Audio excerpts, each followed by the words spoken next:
थोड़ी देर पहले काफी नाम बदल चुके हैं उनके। कोई यमराज कह रहा है तो कोई धर्मराज कह रहा है तो कोई, मैं शायद अगर सही कह रहा हूं तो घनश्याम जी सही है। घनश्याम जी ने थोड़ी देर पहले कहा था कि हम सूरत को खूबसूरत कर देंगे।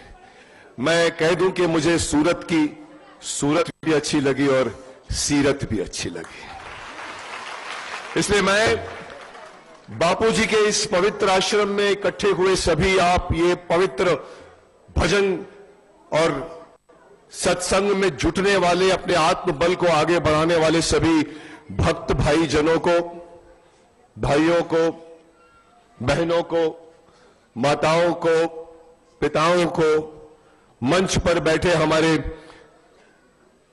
सदियों से चली आ रही संस्कृति और परंपरा को बचाकर रखने वाले योद्धाओं को, योद्धानियों को, और खास तौर पर मेरे छोटे मोटे प्यारे बच्चों को मुकेश खन्ना की ओर से प्रणाम।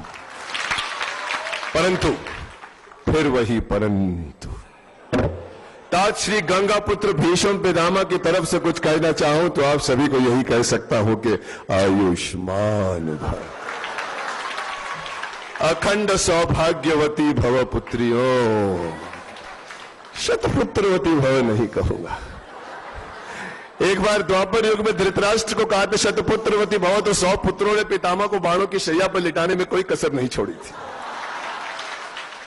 परंतु फिर वही परंतु, यदि होने वाले 100 पुत्र हमारे संत समाज जैसे योद्धा पैदा हो, जो हमारे देश की संस्कृति को आगे बढ़ाए, उसे सुदृढ़ बनाए, संभाल कर रखे, उसमें जुटे रहे, अगर ऐसे 100 पुत्र पैदा होते हैं तो कहा जा सकता है शतपुत्रवती भव, शतपुत्रवती भव। बच्चों को शक्तिमान की तरफ से यहां बैठे ये देश भर के सारे बच्चे एक ही जैसे होते हैं।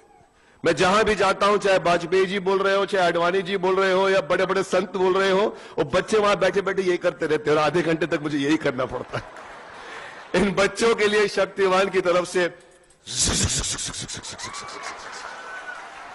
तो बच्चा सोच रहा है कि अभी तक उड़कर क्यों नहीं चला। मेरी जीता है पुत्र, मैं एक साथ दो दो रूप लेकर जीता हूं। 2 distinct identities have to carry every moment of my life।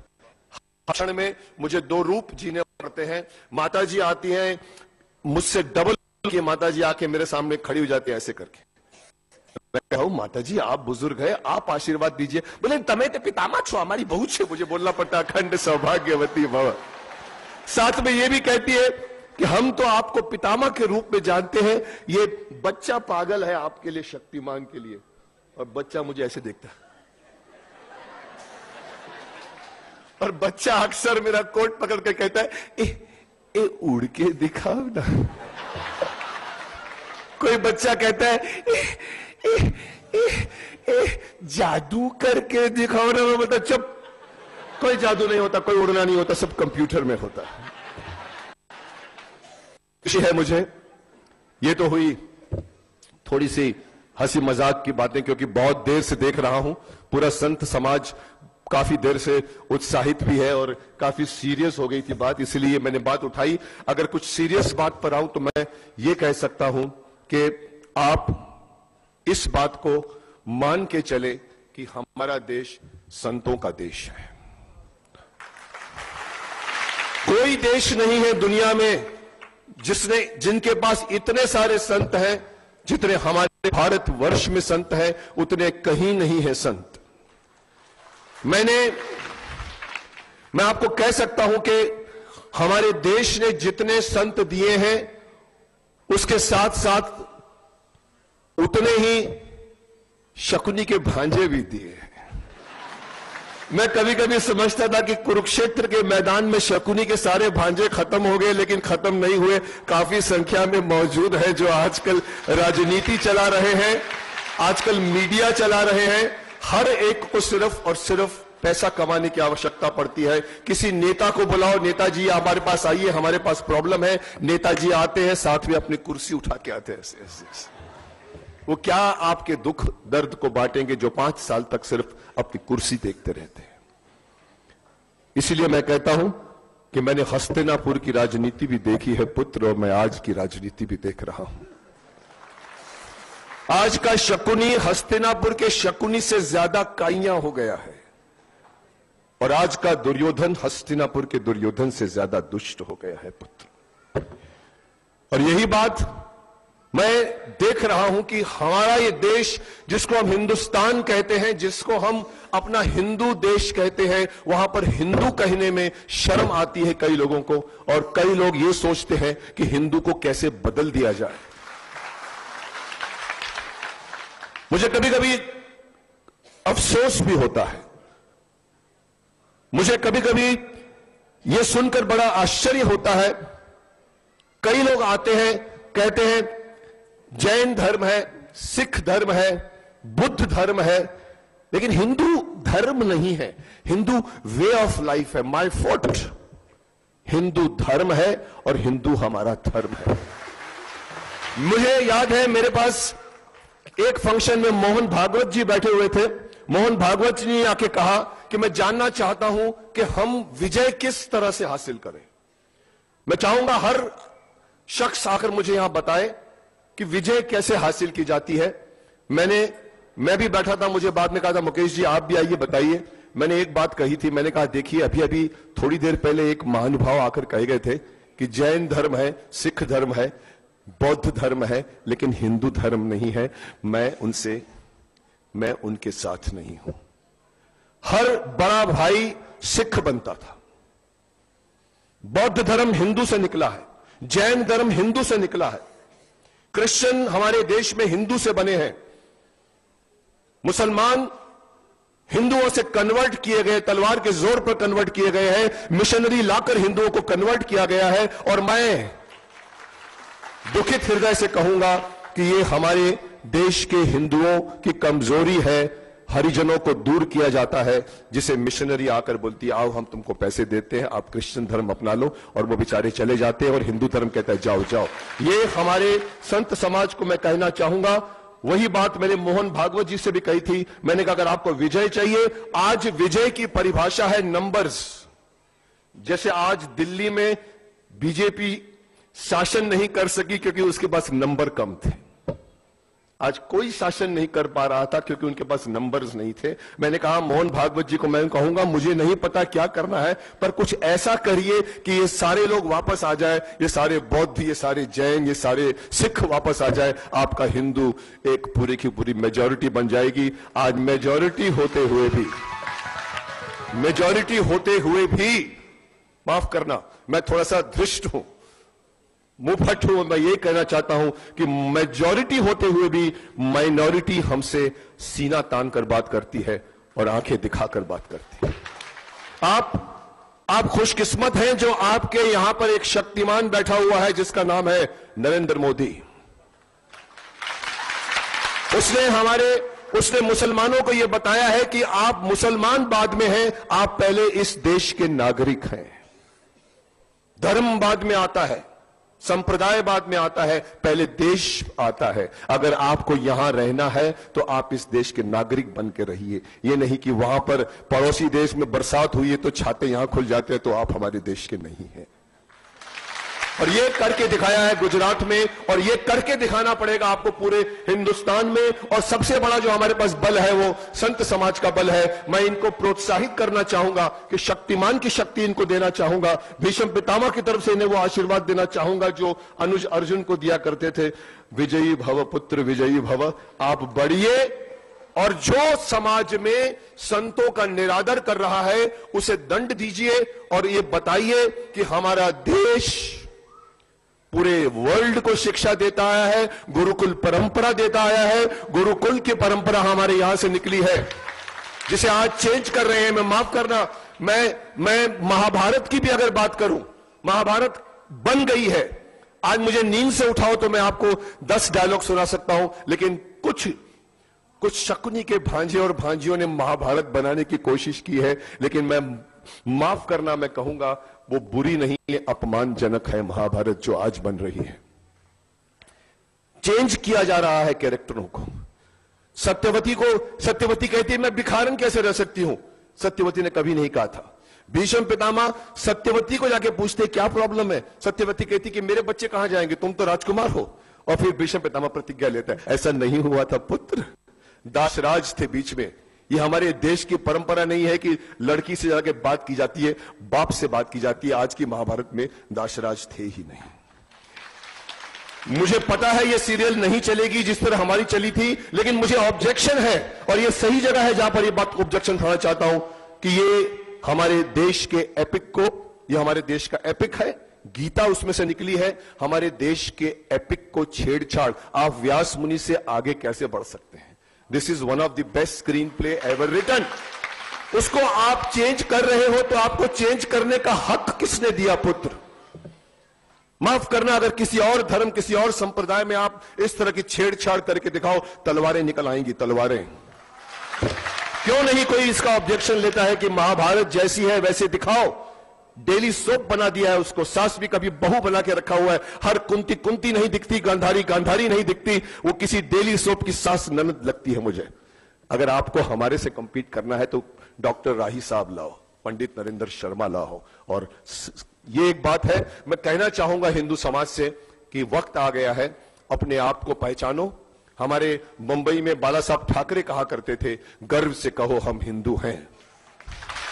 मैं वो बात पूरे देश वालों को कहना चाहूंगा कि आपको किस बात की शर्म है पुत्र? आप हिंदू हैं तो बहुत बढ़िया है भाई, तो कहिए ना हम हिंदू हैं। ये वोट बैंक छोड़ दीजिए राजनीतियों के लिए, जिनको वोट बैंक के लिए मुसलमानों और हिंदुओं में झगड़ा कराना पड़ता है। कोई किसी का दुश्मन नहीं है, ना हिंदू मुस्लिम का दुश्मन है, ना मुस्लिम हिंदू का दुश्मन है। लेकिन एन ब्लॉक वोट अगर चाहिए किसी को तो वो भड़काता है, लोगों को दंगे करवाता है। और वो बात गलती सिर्फ और सिर्फ एक संप्रदाय की नहीं है, हमारे हिंदुओं की भी है, क्योंकि हिंदू बट जाते हैं, हिंदू बटते हैं।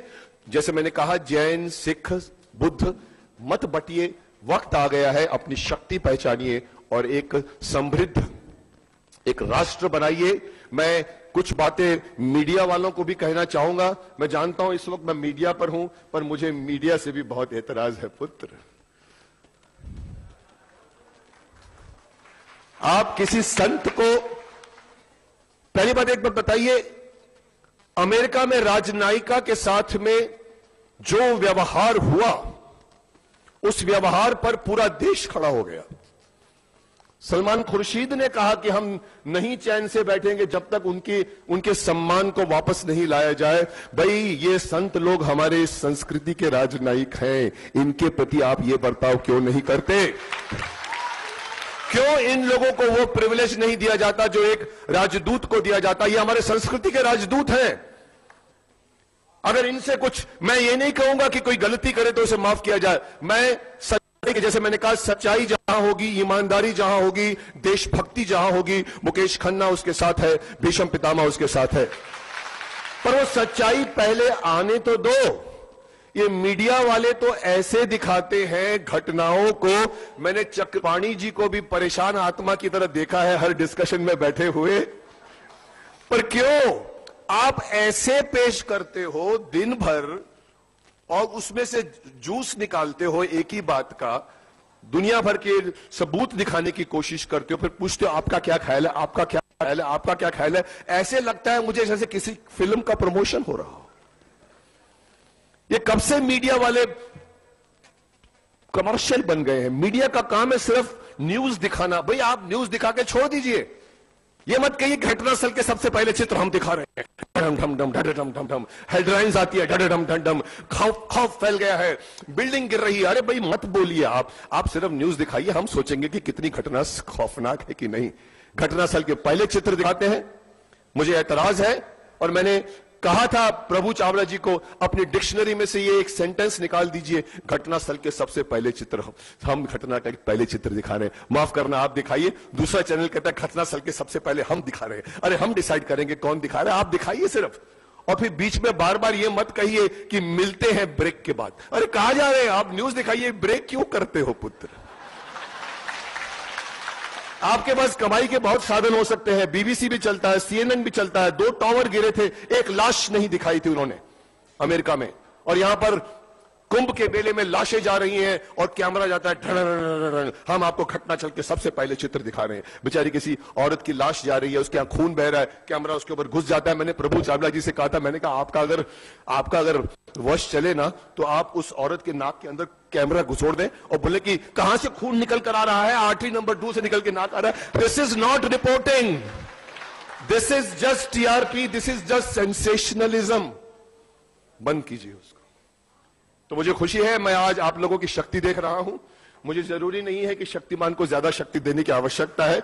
आपके यहां के भगत ही बता रहे हैं कि जोश है उनके अंदर, लड़िए, बात साबित कीजिए, आपके साथ पूरा हिंदुस्तान हो जाएगा। सच्चाई को आगे आने दीजिए। भक्त में ताकत होती है, गुरुओं में ताकत होती है। मैं गुरुओं से भी कहना चाहूंगा कि आप इनको अच्छे अच्छे संदेश दिया कीजिए, इनके प्रोत्साहन दिया कीजिए। मुझे उड़ना अलाउड नहीं है, इसीलिए मुझे भागना है, क्योंकि मुझे कार से जाना है। तो इसीलिए मैं क्षमा चाहता हूं कि मैं जल्दी भाग रहा हूं, पर मैं चक्रपाणी जी से कह दूं फिर से कि हस्तिनापुर में द्वापर युग में मैं विवश था पुत्र, अन्न खिलाया था। वो सही बात है आपकी, और कोई कौरवों से पांडवों की तरफ नहीं आया है, बट मैं उसके साथ हूं जिसके साथ सच्चाई है। और मैं जानता हूं कि आप सब लोगों के हृदय में सच्चाई है। आप हमारे देश की संस्कृति के लिए व्यथित हो रहे हैं। जाके बापूजी को निकाल के लाऊं जेल से, वो भी कर सकता हूं, और मैं नहीं करूंगा, क्योंकि मैं जानता हूं आप लोग सक्षम है। बस सिर्फ इंतजार कीजिए। और ये मीडिया वालों से मैं गुजारिश करूंगा, भले मेरा चेहरा मत दिखाएं मीडिया में, लेकिन कोशिश कीजिए सिर्फ और सिर्फ सच्चाई दिखाइए पुत्र, सच्चाई। घनश्याम जी कुछ कहना आपने मेरे को? डायलॉग, मुझे लगा घनश्याम जी कह रहे टाइम हो रहा है, टाइम हो रहा है, मुकेश खन्ना को जाना है, मुझे जाना है, उनको जल्दी थी, अब मुझे करे, अरे आपको जाना है, आपको जाना है। डायलॉग सुनाता हूं। मैं समझता हूं आपके यहां जिस तरह का माहौल है उसमें यही डायलॉग सूट करेगा। चक्रपाणी जी भी शायद उसी को पसंद करेंगे। जब धृतराष्ट्र विदुर को बाहर निकाल देता है राजभवन से, तो भीष्म पितामह तमतमाते हुए आते हैं। धृतराष्ट्र धृतराष्ट्र धृतराष्ट्र, क्या तुमने यह निर्णय ले लिया है कि तुम हस्तिनापुर का विनाश किए बिना नहीं रहोगे? अरे पुत्र, जिस सिंहासन पर बैठे हो उसके नीचे तो आग न लगाओ, यह सिंहासन जल जाएगा यह सिंहासन। पर मुझसे भूल क्या हुई है ताक्षरी? भूल, यदि तुम ये नहीं जानते कि तुमसे क्या भूल हुई है तो तुम राजा बनने के योग्य नहीं हो। वो एक व्यक्ति जो तुम्हारे सामने सर उठाकर सच बोल सकता था, तुमने उसे भी निकाल दिया। अरे मूर्ख, सत्य चाहे कितना ही कड़वा क्यों ना हो, सत्य फिर भी सत्य होता है। सत्य को सुनने, सीखने और स्वीकार करने का साहस कर। भेज किसी को विदुर के पास और बुला भेज। यदि वो नहीं आया तो हस्तिनापुर में फिर कभी सूर्य उदय नहीं होगा। ये राजभवन तुम्हारे समेत अंधकार के गर्त में डूब जाएगा हस्तिनापुर भी, डूब जाएगा सूरत भी। आयुष्मान भव पुत्र।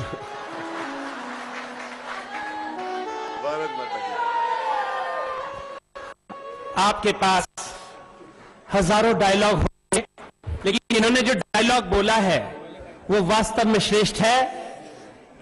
और बहुत बहुत आभार व्यक्त करते हैं परम माननीय शक्तिमान के प्रति कि हमारे बीच में आए और बहुत कीमती समय से आए हैं। लेकिन जैसे इन्होंने कहा, सत्य को पहचानने की हिम्मत करो, सत्य को पहचानो। और यदि बापूजी को शीघ्र रिहा नहीं किया तो भारत जो है डूब जाएगा अधर्म में, चरित्रहीनता में, व्यभिचार में डूब जाएगा।